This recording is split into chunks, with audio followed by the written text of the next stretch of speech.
ರಣಮಳೆಯಿಂದ ರಾಮನಗರದಲ್ಲಿ ಅಲ್ಲೋಲ ಕಲ್ಲೋಲ. ಮನೆ, ತೋಟ, ಹೆದ್ದಾರಿ, ಬೆಳೆ ನಾಶ, ಜನರ ಪರದಾಟ. ರಾಯಚೂರು, ಕೋಲಾರ, ಚಿತ್ರದುರ್ಗದಲ್ಲಿ ಹೇಗಿದೆ ಮಳೆ? ಮಂಡ್ಯ, ಮೈಸೂರು, ಹಾಸನದಲ್ಲಿ ಏನೇನು ಅನಾಹುತ? ಇದೆಲ್ಲವನ್ನ ನೋಡೋಣ ರಕ್ಕಸ ಮಳೆ ನ್ಯೂಸ್ ಟಾಪ್ 9 ನಲ್ಲಿ. ಕಳೆದ ರಾತ್ರಿ ಸುರಿದ ಮಳೆಯಿಂದಾಗಿ ಕೋಲಾರದಲ್ಲಿ ಸಾಕಷ್ಟು ಅನಾಹುತ ಸಂಭವಿಸಿದೆ. ಕೋಲಾರ ಜಿಲ್ಲೆಯಲ್ಲಿ ಹಲವೆಡೆ ಭಾರೀ ಮಳೆ ಹಿನ್ನೆಲೆಯಲ್ಲಿ ಅಪಾರ ಬೆಳೆ ಹಾನಿ ಸಂಭವಿಸಿದೆ.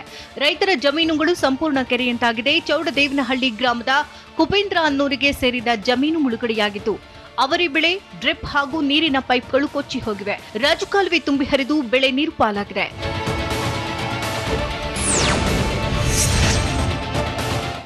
ಕೋಲಾರದಲ್ಲಿ ರೈತರ ಹೊಲಗಳು ಸಂಪೂರ್ಣ ಕೆರೆಯಂತಾಗಿದೆ. ಕೋಲಾರ ತಾಲೂಕಿನ ಬೆತ್ತನಿ ಗ್ರಾಮದ ಬಳಿಯ ಬೀನ್ಸ್ ತೋಟದಲ್ಲಿ ನೀರು ತುಂಬಿಕೊಂಡಿದೆ. 2 ರಿಂದ 3 ಅಡಿಯಷ್ಟು ನೀರು ನಿಂತಿದ್ದು ಬೀನ್ಸ್ ಬೆಳೆ ಕೊಳಿತಾ ಇದೆ.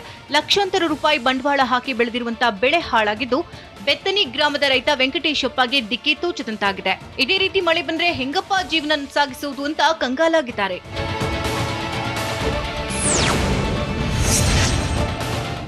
ರಾಮನಗರ ಜಿಲ್ಲೆಯ ಚನ್ನಪಟ್ಟಣ ತಾಲೂಕಿನಲ್ಲಿ ಭಾರೀ ಮಳೆ ಮುಂದುವರೆದಿದ್ದು ಜನರು ಸಂಕಷ್ಟಕ್ಕೆ ಸಿಲುಕಿದ್ದಾರೆ. ಕೋಲೂರು ಗ್ರಾಮದ ಬಳಿ ಜಮೀನುಗಳಿಗೆ ನೀರು ನುಗ್ಗಿದ್ದು ಕೆರೆಯಂತಾಗಿದೆ. ಮಳೆಯಿಂದಾಗಿ 100 ಹೆಕ್ಟೇರ್ ಬೆಳೆಗಳು ನೀರು ಪಾಲಾಗಿದೆ. ತೆಂಗು, ಸೀಮೆ ಹುಲ್ಲು, ತರಕಾರಿ ಬೆಳೆ ನಾಶವಾಗಿದೆ. ಹೊಲಗಳೆಲ್ಲ ಸಂಪೂರ್ಣ ನೀರಿನಿಂದ ಆವೃತಗೊಂಡಿದ್ದು ಕಷ್ಟಪಟ್ಟು ಬೆಳೆ ಬೆಳೆದಂತಹ ರೈತರು ಪರದಾಡುವಂತಾಗಿದೆ.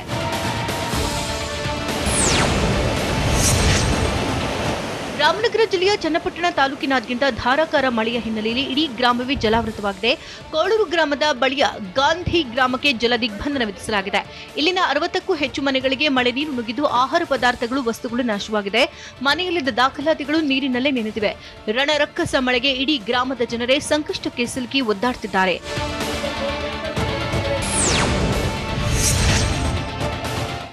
ಮೈಸೂರು ಜಿಲ್ಲೆಯ ಹುಣಸೂರು ತಾಲೂಕಿನ ಕಾಳೇನಹಳ್ಳಿಯಲ್ಲಿ ಗಾಳಿ ಮಳೆಗೆ ಮನೆಯ ಮೇಲ್ಛಾವಣಿ ಕುಸಿದಿದೆ. ನಿರಂತರ ಮಳೆಗೆ ಸ್ವಾಮಿ ಅನ್ನೂರಿಗೆ ಸೇರಿದ ಮನೆ ಹಾನಿಯಾಗಿದೆ. ಆದರೆ ಅದೃಷ್ಟವಶಾತ್ ಮನೆಯಲ್ಲಿದ್ದವರು ಎಲ್ಲರೂ ಅಪಾಯದಿಂದ ಪಾರಾಗಿದ್ದಾರೆ.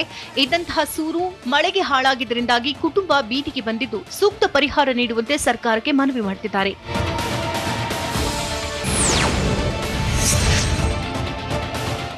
ಹಾಸನ ಜಿಲ್ಲೆಯ ಚನ್ನರಾಯಪಟ್ಟಣ ತಾಲೂಕಿನ ಹೆಗ್ಗಡಗೆರೆ ಕೆರೆ ಕೋಡಿ ಬಿದ್ದು ಅಪಾರ ಪ್ರಮಾಣದ ಬೆಳೆ ನಾಶವಾಗಿದೆ. ನಿರಂತರ ಮಳೆಗೆ ಕೆರೆ ಕೋಡಿ ಬಿದ್ದಿದ್ದು ತೆಂಗಿನ ತೋಟ ಜಲಾವೃತವಾಗಿದೆ. ಅತಿಯಾದ ಮಳೆ ನೀರು ನುಗ್ಗಿದ್ದರಿಂದಾಗಿ ಬೆಳೆ ನಾಶವಾಗುವ ಭೀತಿ ರೈತರನ್ನ ಕಾಡ್ತಾ ಇದೆ. ಸತತ ಮಳೆಗೆ ತೆಂಗಿನ ತೋಟದಲ್ಲಿ ಬೆಳೆದಿರುವಂತಹ ಮೇವು ಕೂಡ ಹಾಳಾಗಿದೆ.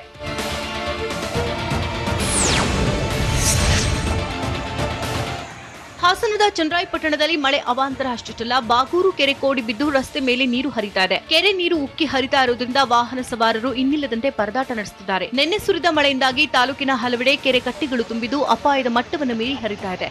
ಹೀಗಾಗಿ ಈ ಭಾಗದ ಜನರು ಸಂಕಷ್ಟಕ್ಕೆ ಸಿಲುಕಿದ್ದಾರೆ.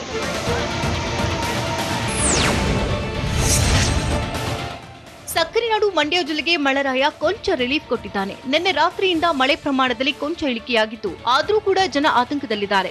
ಜಿಟಿ ಮಳೆ ಮುಂದುವರೆದಿದ್ದು ಜಿಲ್ಲೆಯಲ್ಲಿ ಮೋಡ ಕವಿದ ವಾತಾವರಣವಿದೆ. ಮೊನ್ನೆ ಬಿಟ್ಟು ಬಿಡದೆ ಸುರಿದಂತ ಮಳೆಯಿಂದಾಗಿ ಸಾಕಷ್ಟು ತೊಂದರೆಯಾಗಿತ್ತು. ಭತ್ತ, ಜೋಳ, ರಾಗಿ, ಕಬ್ಬಿನ ಗದ್ದೆಗಳಿಗೆ ನೀರು ನುಗ್ಗಿತ್ತು. ಆದ್ರೀಗ ಮಳೆ ಆರ್ಭಟ ಕಮ್ಮಿಯಾಗಿದ್ದರಿಂದ ರೈತರು ಕೊಂಚ ನಿಟ್ಟುಸಿರು ಬಿಟ್ಟಿದ್ದಾರೆ.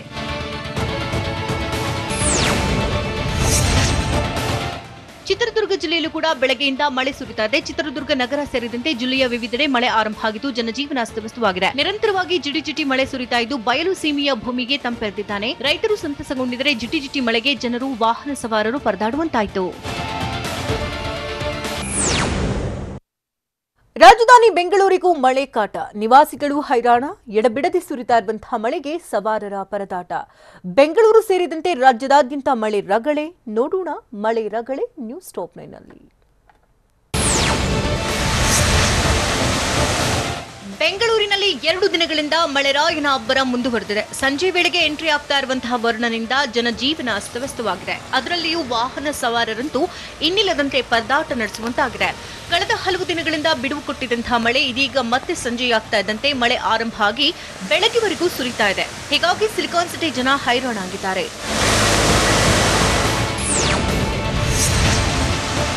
ಕಳೆದ 3 ದಿನಗಳಿಂದ ವರುಣ ಬಿಟ್ಟು ಬಿಡದೆ ಆರ್ಭಟಿಸ್ತಾ ಇದ್ದಾನೆ. ಮತ್ತೆಲ್ಲಿ ಅನಾಹುತ ಆಗಿಬಿಡುತ್ತೋ, ಮನೆಗಳಿಗೆ ನೀರು ನುಗ್ಗುತ್ತೋ ಅಂತ ತಗ್ಗು ಪ್ರದೇಶಗಳ ನಿವಾಸಿಗಳು ಆತಂಕಗೊಂಡಿದ್ದಾರೆ. ರಾತ್ರಿಯಿಡೀ ಬೆಂಗಳೂರಿನಲ್ಲಿ ಜಿಟಿ ಮಳೆ ಸುರಿದಿದೆ. ಮೊನ್ನೆ ರಾತ್ರಿ ಸುರಿದಂತ ಮಳೆ ಭಾರಿ ರಗಳೆ ತಂದಿಟ್ಟಿತ್ತು. ನಿನ್ನೆಯೂ ಕೂಡ ಅದೇ ಪರಿಸ್ಥಿತಿ ಮುಂದುವರಿತು. ಹೀಗಾಗಿ ಜನರು ತೀವ್ರ ಪರದಾಟ ನಡೆಸಿದರು.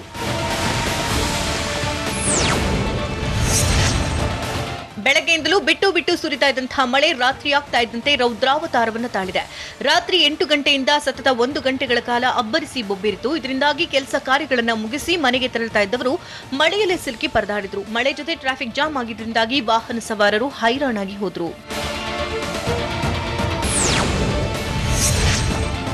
ಇನ್ನು ಮಳೆಯಿಂದಾಗಿ ನೀರು ರಸ್ತೆ ಮೇಲೆ ನಿಂತಿದ್ದರಿಂದಾಗಿ ಸವಾರರು ಒದ್ದಾಟ ನಡೆಸಿದರು. ಜೆಪಿ ನಗರ, ಬಸವನಗುಡಿ, ಜಯನಗರ, ಶಾಂತಿನಗರ, ಮೆಜೆಸ್ಟಿಕ್ ಮಾರ್ಕೆಟ್, ಮಲ್ಲೇಶ್ವರಂ, ಜಯನಗರ, ವಿಜಯನಗರ, ರಾಜಾಜಿನಗರ ಸೇರಿದಂತೆ ಬೆಂಗಳೂರು ದಕ್ಷಿಣ ಭಾಗದಲ್ಲಿ ಹೆಚ್ಚು ಮಳೆಯಾಗಿದೆ. ನಿನ್ನೆ ರಾತ್ರಿಯೂ ಕೂಡ ತಗ್ಗು ಪ್ರದೇಶಗಳಲ್ಲಿ ನೀರು ನುಗ್ಗಿದ್ದು ನಿವಾಸಿಗಳು ಜಾಗರಣೆ ಮಾಡಬೇಕಾಯಿತು.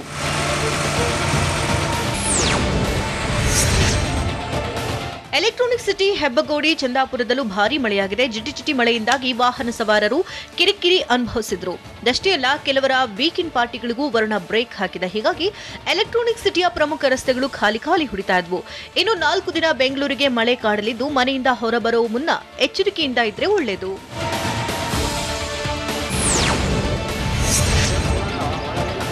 ರಣಮಳೆಗೆ ರಾಜ್ಯದ ಮೂಲೆ ಮೂಲೆಯಲ್ಲೂ ಅವಾಂತರಗಳ ಸುರಿಮಳೆಗೆ ಆಗಿದೆ. ಜಮೀನುಗಳು ಜಲಾವೃತವಾಗಿದ್ರೆ ಊರುಗಳೇ ಮುಳುಗಡೆಯಾಗೋ ಭೀತಿ ಎದುರಾಗಿದೆ. ರಸ್ತೆಗಳು ನೀರಲ್ಲೇ ಮುಳುಗಿದ್ರೆ ಜಮೀನುಗಳು ಜಲಾವೃತವಾಗಿ ಬೆಳೆಗಳು ನಾಶವಾಗಿದೆ. ಸಂಜೆ ಆಗ್ತಾ ಇದ್ದಂತೆ ಮಳೆ ಅಬ್ಬರ ಜೋರಾಗ್ತಾ ಇರೋದ್ರಿಂದ ಜನಜೀವನ ಅಸ್ತವ್ಯಸ್ತವಾಗಿದೆ. ಬೆಳೆ ನಾಶವಾಗ್ತಾ ಇರೋದ್ರಿಂದ ಅನ್ನದಾತರು ಕಂಗಾಲಾಗಿದ್ದಾರೆ.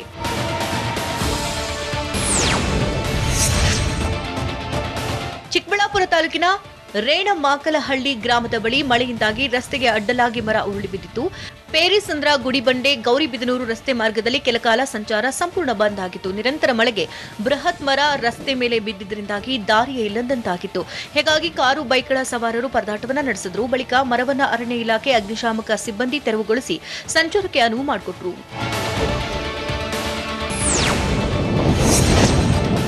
ಯಾದಗಿರಿ ಜಿಲ್ಲೆಯಲ್ಲಿ ರಾತ್ರಿ ಸುರಿದಂತ ಮಳೆಯಿಂದಾಗಿ ಜನಜೀವನ ಅಸ್ತವ್ಯಸ್ತವಾಗಿತ್ತು. ವಡಗೇರ ಪಟ್ಟಣದಲ್ಲಿ ಜಮೀನುಗಳ ಜಲಾವೃತವಾಗಿದೆ. ಭಾರೀ ಮಳೆಯಿಂದಾಗಿ ಹಳ್ಳ ಕೊಳ್ಳಗಳೆಲ್ಲ ತುಂಬಿ ಹರಿದಿದೆ.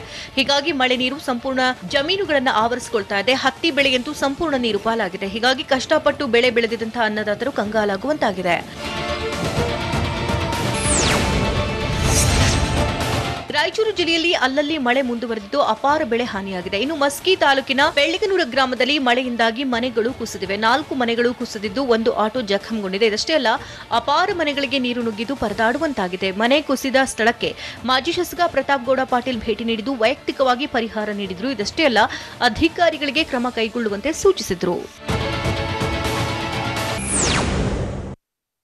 ಗಣೇಶೋತ್ಸವ ಫೈಟ್ ಸರ್ಕಾರ ಅನುಮತಿ ನೀಡುತ್ತಾ? ಕೋರ್ಟ್ ಅನುಮತಿ ಕೊಟ್ಟರೂ ಸರ್ಕಾರದಲ್ಲಿ ಗೊಂದಲ. ಗಣೇಶ ಚತುರ್ಥಿಗೆ ಖಾಕಿ ಅಲರ್ಟ್. ಹೇಗಿದೆ ಭದ್ರತೆ? ವಿಶ್ವ ದಾಖಲೆಗೆ ರೆಡಿ ಆಯ್ತಾ ಗಣೇಶ ಉತ್ಸವ ಸಮಿತಿ? ಇದೆಲ್ಲವನ್ನ ನೋಡೋಣ ಗಣೇಶ ಫೈಟ್ ನ್ಯೂಸ್ ಟಾಪ್ 9 ನಲ್ಲಿ.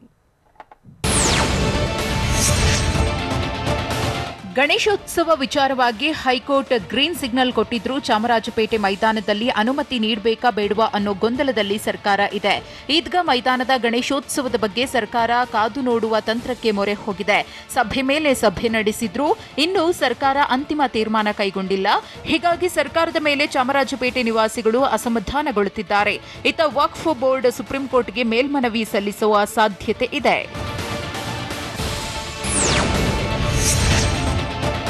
ಬೆಂಗಳೂರಿನ ಗಣೇಶೋತ್ಸವ ಬಂದೋಬಸ್ತ್ಗೆ ಭಾರೀ ಪ್ಲಾನ್ ಮಾಡಲಾಗಿದೆ. ಗಣೇಶ ಮೂರ್ತಿ ಕೂರಿಸೋಕೆ 3 ರೀತಿ ಪ್ರದೇಶಗಳನ್ನು ಗುರುತು ಮಾಡಲಾಗಿದೆ. ಸೂಕ್ಷ್ಮ, ಅತಿ ಸೂಕ್ಷ್ಮ, ಸಾಮಾನ್ಯ ಏರಿಯಾ ಅಂತ ಗುರುತಿಸಲಾಗಿದೆ. ಚಾಮರಾಜಪೇಟೆ, ಚಂದ್ರ ಲೇಔಟ್, ಡಿಜೆ ಹಳ್ಳಿ, ಕೆಜಿ ಹಳ್ಳಿ, ಗೋವಿಂದಪುರವನ್ನ ಸೂಕ್ಷ್ಮ ಪ್ರದೇಶಗಳನ್ನಾಗಿ ಗುರುತಿಸಲಾಗಿದೆ. ಇಂತಹ ಏರಿಯಾಗಳಲ್ಲಿ 24 ಗಂಟೆಯೂ ಭದ್ರತೆ ಒದಗಿಸಲಾಗುತ್ತೆ.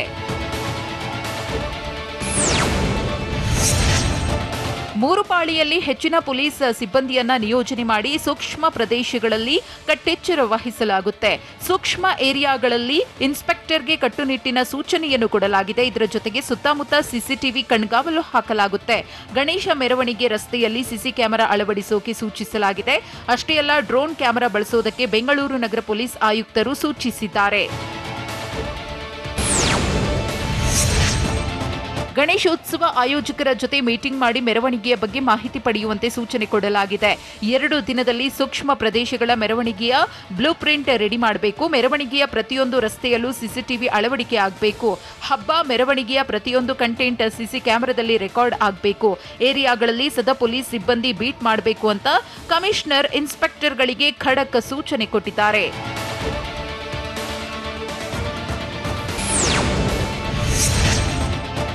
ಚಾಮರಾಜಪೇಟೆ ಮೈದಾನದಲ್ಲಿ ಪೊಲೀಸರು ಬಂದೋಬಸ್ತ್ ಕೈಗೊಂಡಿದ್ದಾರೆ. 2 ಇನ್ಸ್ಪೆಕ್ಟರ್ಗಳ ನೇತೃತ್ವದಲ್ಲಿ ಮೈದಾನಕ್ಕೆ ಭದ್ರತೆ ಒದಗಿಸಲಾಗಿದೆ.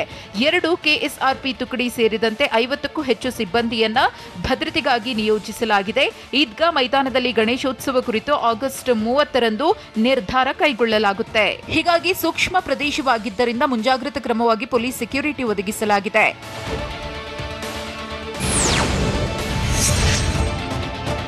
ಗಣೇಶೋತ್ಸವಕ್ಕೆ ಸಿಲಿಕಾನ್ ಸಿಟಿ ಬೆಂಗಳೂರು ಭರ್ಜರಿಯಾಗಿ ಸಿದ್ಧಗೊಳ್ಳುತ್ತಿದೆ. ಈ ಬಾರಿಯ ಗಣೇಶೋತ್ಸವಕ್ಕೆ ವಿಶ್ವ ದಾಖಲೆ ಬರೆಯಲು ಸಜ್ಜಾಗಿದೆ.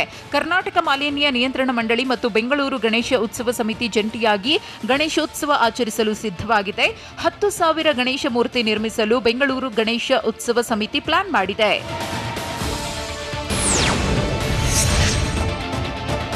ಇಂದು ಬಸವನಗುಡಿ ನ್ಯಾಷನಲ್ ಕಾಲೇಜು ಮೈದಾನದಲ್ಲಿ ಗಿನ್ನಿಸ್ ದಾಖಲೆಗೆ ವೇದಿಕೆ ಸಜ್ಜಾಗಿದೆ. 2019ರಲ್ಲಿ 3,000 ಮಣ್ಣಿನ ಗಣಪನ ಮೂರ್ತಿಗಳನ್ನು ತಯಾರಿಸಿ ಬೆಂಗಳೂರು ಗಣೇಶ ಉತ್ಸವ ಸಮಿತಿ ಗಿನ್ನಿಸ್ ದಾಖಲೆ ಮಾಡಿತ್ತು. ಈ ಬಾರಿ ಅದಕ್ಕೂ ಮೀರಿ 10,000 ಗಣೇಶ ಮೂರ್ತಿ ತಯಾರಿಸಲು ಸಿದ್ಧತೆ ನಡೆದಿದೆ. ಇದಕ್ಕೆ ರಾಜ್ಯ ಮಾಲಿನ್ಯ ನಿಯಂತ್ರಣ ಮಂಡಳಿ ಕೂಡ ಸಾಥ್ ಕೊಟ್ಟಿದೆ.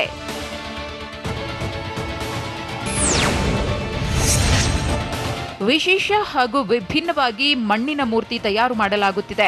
ಮೈಸೂರು ಯುವರಾಜ ಯದುವೀರ ಕಾರ್ಯಕ್ರಮವನ್ನು ಉದ್ಘಾಟನೆ ಮಾಡುತ್ತಿದ್ದಾರೆ. 10,000 ಮಣ್ಣಿನ ಮೂರ್ತಿಗಳನ್ನು ನಿರ್ಮಾಣ ಮಾಡಿದರೆ ವಿಶ್ವ ದಾಖಲೆ ಆಗಲಿದೆ. ವಿನೂತನ ಮಾದರಿಯಲ್ಲಿ ಮಣ್ಣಿನ ಗಣೇಶ ತಯಾರಿ ಮಾಡಲಾಗುವುದು. ಪ್ರತಿ ಗಣೇಶ ಮೂರ್ತಿಯನ್ನು 3 ಕೆಜಿ ಮಣ್ಣಿನಿಂದ ತಯಾರು ಮಾಡಲಾಗುತ್ತೆ. ಹೀಗಾಗಿ ಕಳೆದ ಬಾರಿಯಂತೆ ಈ ಬಾರಿಯೂ ರೆಕಾರ್ಡ್ ಮಾಡೋದಕ್ಕೆ ಗಣೇಶ ಉತ್ಸವ ಸಮಿತಿ ರೆಡಿಯಾಗಿದೆ.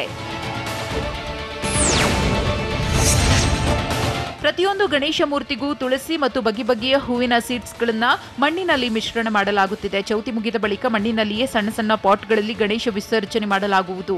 ಇದರಿಂದ ಪರಿಸರ ಸ್ನೇಹಿ ಮಣ್ಣಿನ ಗಣಪತಿ ನಿರ್ಮಿಸುವುದರ ಜೊತೆಗೆ ಮನೆಯಲ್ಲೇ ಹೂ ಗಿಡಗಳನ್ನು ಬೆಳೆಸುವುದಕ್ಕೆ ಪ್ರೋತ್ಸಾಹ ನೀಡಿದಂತಾಗುತ್ತೆ. ಈ ಮೂಲಕ ಗಿನ್ನಿಸ್ ರೆಕಾರ್ಡ್ ಮಾಡೋದಕ್ಕೆ ಪ್ಲಾನ್ ಮಾಡಲಾಗಿದೆ. ಮುರುಘಾ ಶ್ರೀಗಳು ಬಸವರಾಜನ್ ಮಧ್ಯೆ ಸಂಧಾನ ಆಯ್ತಾ? 2 ಬಣಗಳ ನಡುವೆ ಮಾತುಕತೆ ಇತ್ಯರ್ಥವಾಯ್ತಾ? ಮಠದ ಆಪ್ತ ಮೂಲಗಳಿಂದ ಹೊರಬಂದಿರುವಂತಹ ಮಾಹಿತಿ ಏನು ಅಂತ ನೋಡೋಣ. ಲೈಂಗಿಕ ದೌರ್ಜನ್ಯ ನ್ಯೂಸ್ ಟಾಪ್ 9ನಲ್ಲಿ.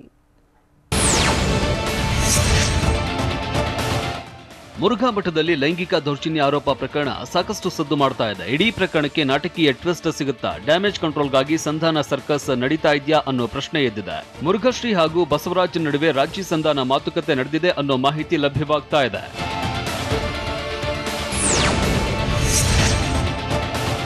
ಮುರುಘಾಶ್ರೀ ಹಾಗೂ ಬಸವರಾಜ್ ನಡುವೆ ಪ್ರಕರಣ ಕುರಿತಂತೆ ರಾಜ್ಯ ಸಂಧಾನದ ಮಾತುಕತೆ ನಡೆದಿದೆ ಅಂತ ಹೇಳಲಾಗ್ತಾ ಇದೆ. ಮುರುಘಾ ಮಠದ ಆಡಳಿತಾಧಿಕಾರಿ ಜೊತೆ ಶ್ರೀಗಳು ಸಂಘರ್ಷ ಸಮಾಪ್ತಿ ಕುರಿತಂತೆ ಚರ್ಚೆ ನಡೆಸಿದ್ದಾರೆ. ಇವತ್ತು ಬೆಳಗಿನ ಜಾವ ಲೈಂಗಿಕ ದೌರ್ಜನ್ಯ ಕುರಿತ ಆರೋಪದ ಬಗ್ಗೆ ಚರ್ಚೆ ನಡೆಸಿದ್ದು ಸಂಧಾನ ಮಾಡಲಾಗ್ತಾ ಇದೆ ಅನ್ನೋ ಮಾಹಿತಿ TV9ಗೆ ಮುರುಘಾ ಶ್ರೀಗಳ ಆಪ್ತ ವಲಯದಿಂದ ಲಭ್ಯವಾಗಿದೆ.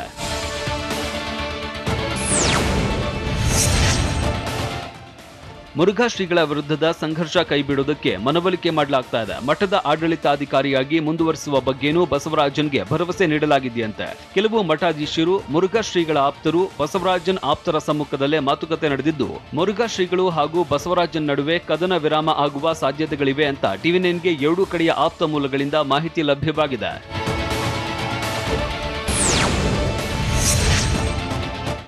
ಮುರುಘಾ ಶ್ರೀಗಳ ವಿರುದ್ಧ ಲೈಂಗಿಕ ದೌರ್ಜನ್ಯದ ಆರೋಪ ಕೇಳಿಬಂದಿದೆ. ಇದರ ಬೆನ್ನಲ್ಲೇ ನಿನ್ನೆ ರಾತ್ರಿ ಮೈಸೂರಿನಿಂದ 2 ಸಂತ್ರಸ್ತ ಬಾಲಕಿಯನ್ನ ಪೊಲೀಸ್ ಭದ್ರತೆಯಲ್ಲಿ ಚಿತ್ರದುರ್ಗಕ್ಕೆ ಕರೆದೊಯ್ಯಲಾಗಿದೆ.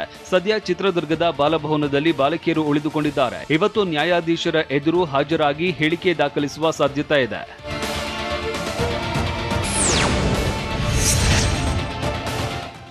ನ್ಯಾಯಾಧೀಶರ ಎದುರು ಹೇಳಿಕೆ ದಾಖಲು ಬಳಿಕ ಬಾಲಕಿಯರಿಗೆ ಆರೋಗ್ಯ ತಪಾಸಣೆ ನಡೆಸಿ ಪೊಲೀಸರು ಸ್ಥಳ ಮಹಜರಿಗೆ ಕರೆದೊಯ್ಯಲಿದ್ದಾರೆ. ಈಗಾಗಲೇ ಪ್ರಕರಣವನ್ನ ಮೈಸೂರು ನಜರ್ಬಾದ್ ಠಾಣೆಯಿಂದ ಚಿತ್ರದುರ್ಗ ಗ್ರಾಮಾಂತರ ಠಾಣೆಗೆ ವರ್ಗಾವಣೆ ಮಾಡಲಾಗಿದೆ. ಇದೀಗ ಗ್ರಾಮಾಂತರ ಠಾಣೆ ಪೊಲೀಸರ ನೇತೃತ್ವದಲ್ಲಿ ಸ್ಥಳ ಮಹಜರು ಪ್ರಕ್ರಿಯೆ ನಡೆಯುವ ಸಾಧ್ಯತೆ ಇದೆ.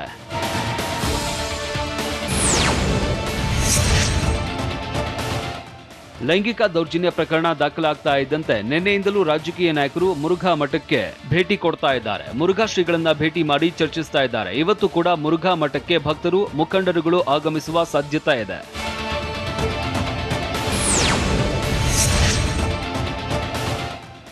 ಈ ರೀತಿಯ ಆರೋಪಗಳು ಈ ಹಿಂದೆನೂ ಕೇಳಿ ಬಂದಿತ್ತು. ಇಂತಹ ಆರೋಪಗಳನ್ನ ಮೆಟ್ಟಿ ನಿಲ್ಲುತ್ತಾರೆ. ರಾಜನ ವಿರುದ್ಧ ಇಂತಹ ಆರೋಪಗಳು ಸಾಮಾನ್ಯ ಅಂತ ಸರ್ವಧರ್ಮ ಪೀಠದ ಸಂಗಮಾನಂದ ಸ್ವಾಮೀಜಿ ಹೇಳಿದ್ದಾರೆ.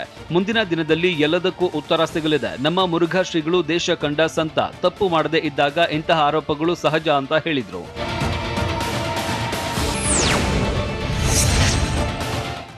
ನೆನೆ ಮೈಸೂರಿನ ನಜರ್ಬಾದ್ ಪೊಲೀಸ್ ಠಾಣೆಯಲ್ಲಿ ಲೈಂಗಿಕ ದೌರ್ಜನ್ಯದ ಪ್ರಕರಣ ದಾಖಲಾಗಿತ್ತು. ಇಬ್ಬರು ಬಾಲಕಿಯರು ತೆರಳಿ ಪೊಲೀಸ್ ಠಾಣೆಗೆ ದೂರು ದಾಖಲಿಸಿದ್ರು. ಒಟ್ಟು 5 ವಿರುದ್ಧ ಪ್ರಕರಣ ದಾಖಲಾಗಿದ್ದು ಸಾಕಷ್ಟು ಚರ್ಚೆ ಎದ್ದಿತ್ತು. ಅಷ್ಟೇ ಅಲ್ಲ, ಲೇಡಿ ವಾರ್ಡನ್ ಕೂಡ ಬಸವರಾಜನ್ ಹಾಗೂ ಪತ್ನಿ ಸೌಭಾಗ್ಯ ವಿರುದ್ಧವೂ ಕೌಂಟರ್ ಪ್ರಕರಣವನ್ನ ಚಿತ್ರದುರ್ಗ ಗ್ರಾಮಾಂತರ ಠಾಣೆಯಲ್ಲಿ ನೀಡಿದ್ದರು. ಬೆಂಗಳೂರಿನಲ್ಲಿ ಗಾಂಜಾ ಸಾಗಿಸ್ತಾ ಇದ್ದ ಆರೋಪಿ ಲಾಕ್ ಆಗಿದ್ದು ಹೇಗೆ? ಮೈಸೂರಿನ ಪುರಸಭೆಯಲ್ಲಿ ಸದಸ್ಯರ ಗಲಾಟೆ, ಚಿತ್ರದುರ್ಗದಲ್ಲಿ 2 ಮಕ್ಕಳು ಮೃತಪಟ್ಟಿದ್ದಾದರೂ ಹೇಗೆ? ಇದೆಲ್ಲವನ್ನು ನೋಡೋಣ ಕರ್ನಾಟಕ ನ್ಯೂಸ್ ಟಾಪ್ 9ನಲ್ಲಿ. ಬೆಂಗಳೂರು ಆರ್ಪಿಎಫ್ ಅಧಿಕಾರಿಗಳು ಕಾರ್ಯಾಚರಣೆ ನಡೆಸಿ ಗಾಂಜಾ ಸಪ್ಲೈ ಮಾಡ್ತಾ ಇದ್ದ ಆರೋಪಿಯನ್ನ ಬಂಧಿಸಿದ್ದಾರೆ. ತಮಿಳುನಾಡು ಮೂಲದ ಎಸ್ ಪಾಂಡಿ ಬಂಧಿತ ಆರೋಪಿಯಾಗಿದ್ದು, ಈತ ರೈಲಿನ ಮೂಲಕ ಗಾಂಜಾ ಸಪ್ಲೈ ಮಾಡ್ತಾ ಇದ್ದ ಎನ್ನಲಾಗಿದೆ. ಪ್ರಶಾಂತಿ ಎಕ್ಸ್ಪ್ರೆಸ್ನಲ್ಲಿ ಗಾಂಜಾ ಸಾಗಿಸ್ತಾ ಇದ್ದಾಗ ರೈಡ್ ಮಾಡಿ ಆರೋಪಿಯನ್ನ ಅರೆಸ್ಟ್ ಮಾಡಿದ್ದಾರೆ. ಖಚಿತ ಮಾಹಿತಿ ಪಡೆದು ರೆಡ್ ಹ್ಯಾಂಡ್ ಆಗಿ ಆರೋಪಿಯನ್ನ ಸೆರೆ ಹಿಡಿದಿದ್ದಾರೆ. ಬಂಧಿತನಿಂದ 7 ಲಕ್ಷ ಮೌಲ್ಯದ 7 ಕೆಜಿ ಗಾಂಜಾ ವಶಕ್ಕೆ ಪಡೆಯಲಾಗಿದೆ. ಮೈಸೂರು ಜಿಲ್ಲೆ ಎಚ್ಡಿ ಕೋಟೆ ಪುರಸಭೆಯ ಸಾಮಾನ್ಯ ಸಭೆಯಲ್ಲಿ ಸದಸ್ಯರ ಮಾತಿನ ಚಕಮಕಿ ನಡೆದಿದೆ. 2 ಗುಂಪುಗಳ ನಡುವೆ ಪರಸ್ಪರ ವಾಗ್ವಾದ ನಡೆದು ಕೈ ಮಿಲಾಯಿಸುವ ಹಂತಕ್ಕೂ ಹೋಗಿತ್ತು. ಇಬ್ಬರು ಅಧ್ಯಕ್ಷ ಸ್ಥಾನದ ಆಕಾಂಕ್ಷಿಗಳ ನಡುವೆ ಜಗಳ ನಡೆದು ಅವಾಚ್ಯ ಶಬ್ದಗಳಿಂದ ನಿಂದಿಸಿಕೊಂಡಿದ್ದಾರೆ. ಗಲಾಟೆಯ ವಿಡಿಯೋ ಸಾಮಾಜಿಕ ಜಾಲತಾಣದಲ್ಲಿ ಫುಲ್ ವೈರಲ್ ಆಗಿದೆ. ಮಹಿಳಾ ಸದಸ್ಯರಿದ್ದರೂ ಅವಾಚ್ಯವಾಗಿ ನಿಂದಿಸಿಕೊಂಡಿದ್ದು ಅಧ್ಯಕ್ಷ ಸ್ಥಾನದ ಆಯ್ಕೆ ಮತ್ತು ಸಭೆಯನ್ನ ಮುಂದೂಡಲಾಗಿದೆ.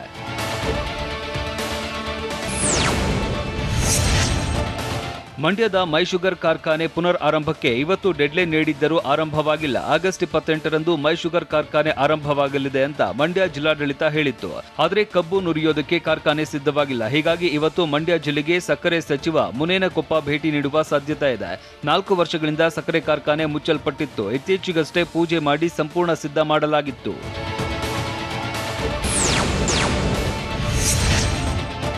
ಬೀದರ್ ಜಿಲ್ಲೆಯ ಔರಾದ್ ತಾಲೂಕಿನ ಚಿಕ್ಲಿ ಪಂಚಾಯಿತಿ ವ್ಯಾಪ್ತಿಯಲ್ಲಿ ಗಾಂಜಾ ಬೆಳೆದಿದ್ದ ಆರೋಪಿಯನ್ನ ಪೊಲೀಸರು ಬಂಧಿಸಿದ್ದಾರೆ. ಕಿಶನ್ ತಾಂಡಾದ ನಿವಾಸಿ ಪುಂಡಲೀಕ ತಮ್ಮ ಸ್ವಂತ ಜಮೀನಲ್ಲಿ ಅಕ್ರಮವಾಗಿ ಗಾಂಜಾ ಬೆಳೆದಿದ್ದ ಸುಮಾರು 15 ಕೆಜಿಯಷ್ಟು ಗಾಂಜಾವನ್ನ ಬೆಳೆಯಲಾಗಿತ್ತು. ಈ ಸಂಬಂಧ ಖಚಿತ ಮಾಹಿತಿ ಮೇರೆಗೆ ಪರಿಶೀಲನೆ ನಡೆಸಿ ಆರೋಪಿ ಪುಂಡಲೀಕನನ್ನ ಬಂಧಿಸಲಾಗಿದೆ. ಈ ಸಂಬಂಧ ಔರಾದ್ ತಾಲೂಕಿನ ಚಿಂತಾಕಿ ಪೊಲೀಸ್ ಠಾಣೆಯಲ್ಲಿ ಪ್ರಕರಣ ದಾಖಲಾಗಿದೆ.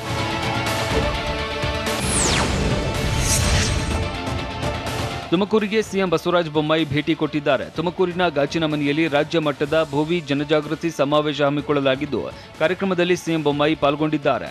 ರಸ್ತೆ ಮೂಲಕ ತುಮಕೂರಿಗೆ ಸಿಎಂ ಪ್ರಯಾಣಿಸಿದ್ದು, ಸಿಎಂ ಜಿಲ್ಲೆಯ ಶಾಸಕರು ಹಾಗೂ ಸಚಿವರು ಸಾಥ್ ನೀಡಿದ್ದಾರೆ.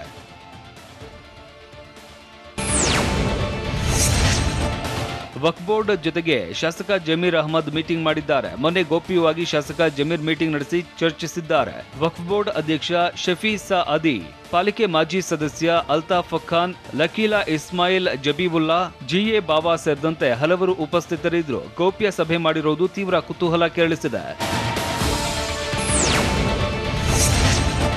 ಕಾಲಿವುಡ್ನ ಖ್ಯಾತ ನಿರ್ದೇಶಕರಾದ ಭಾರತಿ ರಾಜಾ ಆಸ್ಪತ್ರೆಗೆ ದಾಖಲಾಗಿದ್ದಾರೆ. ಚೆನ್ನೈನ ಎಂಜಿಎಂ ಆಸ್ಪತ್ರೆಯಲ್ಲಿ 81 ವರ್ಷದ ಭಾರತಿ ರಾಜಾಗೆ ಚಿಕಿತ್ಸೆ ನೀಡಲಾಗ್ತಾ ಇದೆ. ಶ್ವಾಸಕೋಶದ ಸಮಸ್ಯೆಯಿಂದ ಬಳಲ್ತಾ ಇದ್ದು ಚಿಕಿತ್ಸೆ ಮುಂದುವರೆದಿದೆ.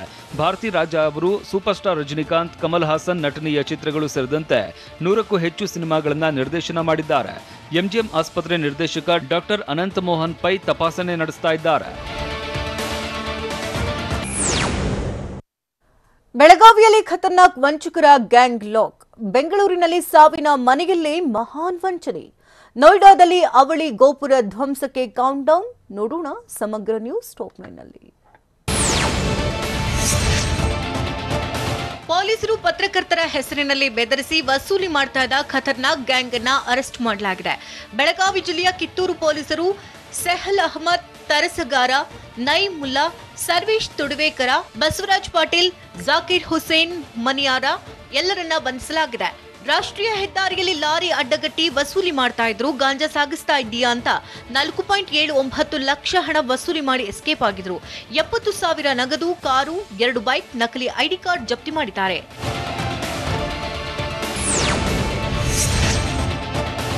ಬೆಂಗಳೂರಿನಲ್ಲಿ ಸಾವಿನ ಮನೆಯನ್ನೇ ಬುಡುಬುಡುಕಿ ವ್ಯಕ್ತಿ ಟಾರ್ಗೆಟ್ ಮಾಡಿ ವಂಚನೆ ಮಾಡಿರುವುದು ಬೆಳಕಿಗೆ ಬಂದಿದೆ. ನಿವೃತ್ತ ಕೇಂದ್ರ ಸರ್ಕಾರದ ನೌಕರನ ಪತ್ನಿಗೆ ಕಥೆ ಬಿಟ್ಟು ಹಣ ಚಿನ್ನಾಭರಣ ತೆಗೆದುಕೊಂಡು ಎಸ್ಕೇಪ್ ಆಗಿದ್ದಾನೆ. ವರದರಾಜು ಅನ್ನೋರ ತಂದೆ ಮೃತಪಟ್ಟಿದ್ರು. ಆ ಸಾವಿನ ನೋವಿನಲ್ಲಿದ್ದಂತಹ ಕುಟುಂಬಕ್ಕೆ ಸುಳ್ಳು ಹೇಳಿ ಈ ಮನೆಯಲ್ಲಿ ಇನ್ನೂ 3 ಸಾವಾಗುತ್ತೆ ಅಂತ ಬುರುಡೆ ಬಿಟ್ಟಿದ್ದ. ಇದರಿಂದ ಹೆದರಿದಂತಹ ವರದರಾಜು ಪತ್ನಿ ಒಬ್ಬರೇ ಇದ್ದಾಗ ಮತ್ತೆ ಬಂದು ಸಾವಾಗುತ್ತೆ ಪೂಜೆ ಮಾಡಿಸಬೇಕು ಅಂತ ಹೇಳಿ 5,000 ಹಣ ಪಡೆದಿದ್ದ. ಆಗ ಆಕೆ ಹಣೆಗೆ ಕಪ್ಪು ಬೊಟ್ಟನ್ನ ಇಟ್ಟು ಹೋಗಿದ್ದ.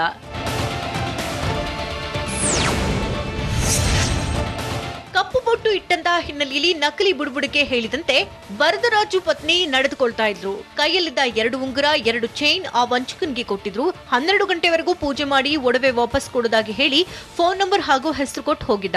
ವರದರಾಜು ಮನೆಗೆ ಬಂದಾಗ ಘಟನೆ ಬೆಳಕಿಗೆ ಬಂದಿದೆ. ಕೃಷ್ಣಪ್ಪನ ಮೊಬೈಲ್ಗೆ ಕರೆ ಮಾಡಿದ್ರೆ ಸ್ವಿಚ್ ಆಫ್ ಆಗಿದೆ.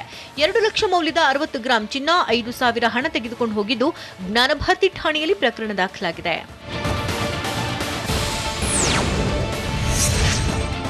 ಕೊಪ್ಪಳ ಜಿಲ್ಲೆಯ ಕುಕನೂರು ತಾಲೂಕಿನ ಗಾವರಾಳ ಗ್ರಾಮದಲ್ಲಿ ಚಿರತೆಯೊಂದು ಬೋನಿಗೆ ಬಿದ್ದಿದೆ.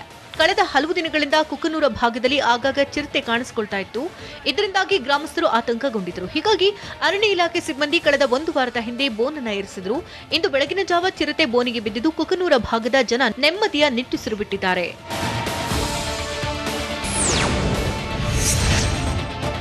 ತುಮಕೂರು ಜಿಲ್ಲೆಯ ಗುಬ್ಬಿ ಪೊಲೀಸರು ಮನಿ ಡಬ್ಲಿಂಗ್ ಆಸೆ ತೋರಿಸಿ ವಂಚಿಸಿದಂತಹ ಆರೋಪಿಗಳನ್ನು ಬಂಧಿಸಿದ್ದಾರೆ. 100 ರೂಪಾಯಿ ಮುಖಬೆಲೆಯ ಹಳೆ ನೋಟುಗಳನ್ನು 2 ಪಟ್ಟು ನೀಡೋ ಆಸೆ ತೋರಿಸಿ ಬೆಂಗಳೂರು ಮೂಲದ ಮಹಿಳೆಗೆ ವಂಚನೆ ಮಾಡಿದ್ರು.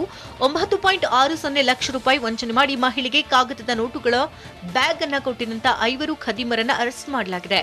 ಮುತ್ತುರಾಜ್, ಪುನೀತ್, ವಸಂತ್ ಕುಮಾರ್, ಮಹೇಶ್ ಗಂಗಾಧರನ್ನ ಬಂಧಿಸಲಾಗಿದ್ದು 5.58 ಲಕ್ಷ ಹಣವನ್ನ ಜಪ್ತಿ ಮಾಡಿದ್ದಾರೆ.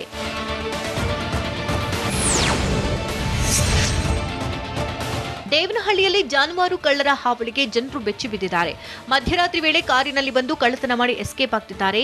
ದೊಡ್ಡಬಳ್ಳಾಪುರ ನಗರ ಮತ್ತು ಗ್ರಾಮಾಂತರ ಭಾಗದಲ್ಲಿ ಕಳ್ಳರ ಹಾವಳಿ ಹೆಚ್ಚಾಗಿದ್ದು 50 ರಿಂದ 1 ಲಕ್ಷ ಬೆಲೆ ಬಾಳೋ ಹಸು ಮತ್ತು ಕುರಿ ಮೇಕೆಗಳನ್ನ ಕಳ್ಳತನ ಮಾಡುತ್ತಿದ್ದಾರೆ. 1 ತಿಂಗಳ ಅವಧಿಯಲ್ಲಿ 5ಕ್ಕೂ ಹೆಚ್ಚು ಕಡೆ ಕಳ್ಳತನ ಮಾಡಲಾಗಿದ್ದು ಜನರು ಆತಂಕಗೊಂಡಿದ್ದಾರೆ.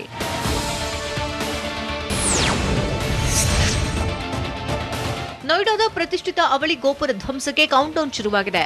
ಸೂಪರ್ಟೆಕ್ ಕಂಪನಿಯ ಲೆಕ್ಸ್ ಹಾಗೂ ಸಿಯಾನಿ ಗೋಪುರವನ್ನ ಎಡಿಫೈಸ್ ಇಂಜಿನಿಯರಿಂಗ್ ಕಂಪನಿಯಿಂದ ಧ್ವಂಸಗೊಳಿಸಲಾಗುವುದು.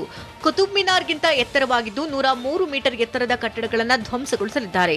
ಹಲವು ನಿಯಮಗಳನ್ನು ಉಲ್ಲಂಘಿಸಿ ಅವಳಿ ಗೋಪುರ ನಿರ್ಮಿಸಲಾಗಿತ್ತು. ಹೀಗಾಗಿ ಕಟ್ಟಡ ಧ್ವಂಸಕ್ಕೆ ಸುಪ್ರೀಂ ಕೋರ್ಟ್ ಸೂಚನೆ ಕೊಟ್ಟಿತ್ತು. ಒಟ್ಟು 935 ಫ್ಲಾಟ್ ನಿರ್ಮಿಸಲಾಗಿತ್ತು. ಪ್ರತಿ ಫ್ಲಾಟ್ಗೆ 1.15 ಕೋಟಿ ರೂಪಾಯಿ ಬೆಲೆ ನಿಗದಿಪಡಿಸಲಾಗಿತ್ತು. ಫ್ಲಾಟ್ಗಳ ಮಾರಾಟದಿಂದ 1,185 ಕೋಟಿ ಹಣ ಸಿಕ್ಕಿತ್ತು.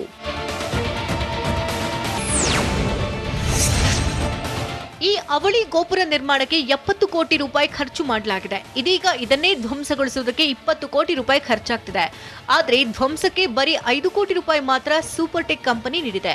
ಕಟ್ಟಡದ ಧ್ವಂಸ ಬಳಿಕ ಅವಶೇಷಗಳನ್ನ ಕಂಪನಿ ಮಾರಾಟ ಮಾಡಲಿದೆ. ಉಳಿದ 15 ಕೋಟಿ ರೂಪಾಯಿಯನ್ನ ಎಡಿಫೈಸ್ ಕಂಪನಿ ಪಡೆಯಲಿದೆ. ಈಗಾಗಲೇ ಗೋಪುರದಲ್ಲಿ 9,000 ರಂಧ್ರ ಕೊರೆದು ಸ್ಫೋಟಕಗಳನ್ನು ಇರಿಸಲಾಗಿದೆ.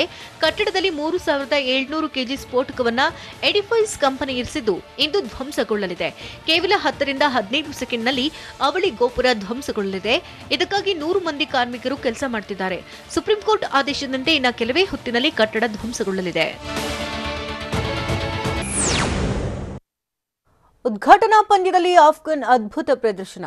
100ನೇ ಪಂದ್ಯದಲ್ಲಿ ಗೆಲುವು ಸಾಧಿಸಿದ ಹೇಗೆ ಒಮ್ಟುನ್ ಸೂಟ್ ಆಗಿದೆ ಅಂತ ಶಿವಣ್ಣ. ಇನ್ನು ಕಿಚ್ಚನ ಹುಡುಗರ ಕಾಮನ್ ಟಿಪಿ ಟ್ರೆಂಡ್ ನೋಡೋಣ ಎಂಟರ್ಟೈನ್ಮೆಂಟ್ ನ್ಯೂಸ್ ಟಾಪ್ 9 ನಲ್ಲಿ. ಶ್ರೀಲಂಕಾ ತಂಡದಷ್ಟು ಅನುಭವಿ ತಂಡವಿಲ್ಲದಿದ್ರೂ ಏಷ್ಯಾ ಕಪ್ ಉದ್ಘಾಟನಾ ಪಂದ್ಯದಲ್ಲೇ ಆಫ್ಘನ್ ತಂಡ ಅದ್ಭುತ ಪ್ರದರ್ಶನ ನೀಡಿದೆ. ಫಾರೂಕಿ ಬೌಲಿಂಗ್ನಲ್ಲಿ ಮಿಂಚಿದ್ರೆ ಗುರ್ಬಾಜ್ ಮತ್ತು ಹಜರತುಲ್ಲಾ ಜಜಾಯಿ ಸ್ಫೋಟಕ ಬ್ಯಾಟಿಂಗ್ ನಡೆಸಿದ್ರು.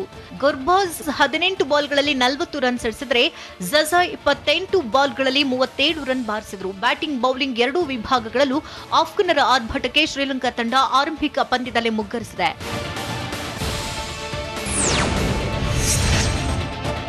ಏಷ್ಯಾ ಕಪ್ ಉದ್ಘಾಟನಾ ಪಂದ್ಯದಲ್ಲಿ ಆಫ್ಘಾನಿಸ್ತಾನ ತಂಡ ಶ್ರೀಲಂಕಾ ವಿರುದ್ಧ ಭರ್ಜರಿ 8 ವಿಕೆಟ್ಗಳ ಗೆಲುವು ದಾಖಲಿಸಿದೆ. ವಿಶೇಷ ಅಂದ್ರೆ ಇದು ಅಂತಾರಾಷ್ಟ್ರೀಯ ಟಿ20ಯಲ್ಲಿ ಆಫ್ಘನ್ಗೆ 100ನೇ ಪಂದ್ಯವಾಗಿತ್ತು. 100ನೇ ಟಿ20 ಪಂದ್ಯದಲ್ಲಿ ಅದು ಏಷ್ಯಾ ಕಪ್ನಂತ ಪ್ರತಿಷ್ಠಿತ ಟೂರ್ನಿಯಲ್ಲಿ ಶುಭಾರಂಭ ಮಾಡುವ ಮೂಲಕ ಆಫ್ಘನ್ ತಂಡ ಅವಿಸ್ಮರಣೀಯ ಸಾಧನೆ ಮಾಡಿದೆ.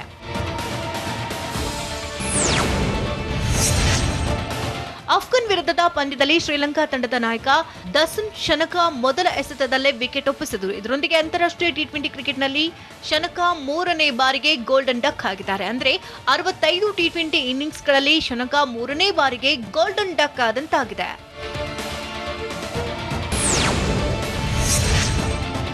ನಾವು ಪ್ರಯೋಗಗಳನ್ನು ನಡೆಸುವುದನ್ನು ನಿಲ್ಲಿಸುವುದಿಲ್ಲ ಅಂತ ಟೀಂ ಇಂಡಿಯಾದ ನಾಯಕ ರೋಹಿತ್ ಶರ್ಮಾ ಹೇಳಿದ್ದಾರೆ. ಏಷ್ಯಾ ಕಪ್ನಲ್ಲೂ ನಾವು ಕೆಲವೊಂದು ಹೊಸ ಪ್ರಯೋಗಗಳನ್ನು ನಡೆಸಲು ನಿರ್ಧರಿಸಿದ್ದೇವೆ. ಯಾಕಂದ್ರೆ ಪ್ರಯೋಗಗಳನ್ನು ನಡೆಸಿದ್ರಷ್ಟೇ ಇಂಥದ್ದು ವರ್ಕೌಟ್ ಆಗುತ್ತೆ, ಇಂಥದ್ದು ಆಗುದಿಲ್ಲ ಅನ್ನೋದು ಕೂಡ ಗೊತ್ತಾಗುತ್ತೆ. ಹೀಗಾಗಿ ನಾವು ಹೊಸ ಪ್ರಯೋಗಗಳನ್ನು ನಿಲ್ಲಿಸಲ್ಲ ಅಂತ ರೋಹಿತ್ ತಿಳಿಸಿದ್ದಾರೆ.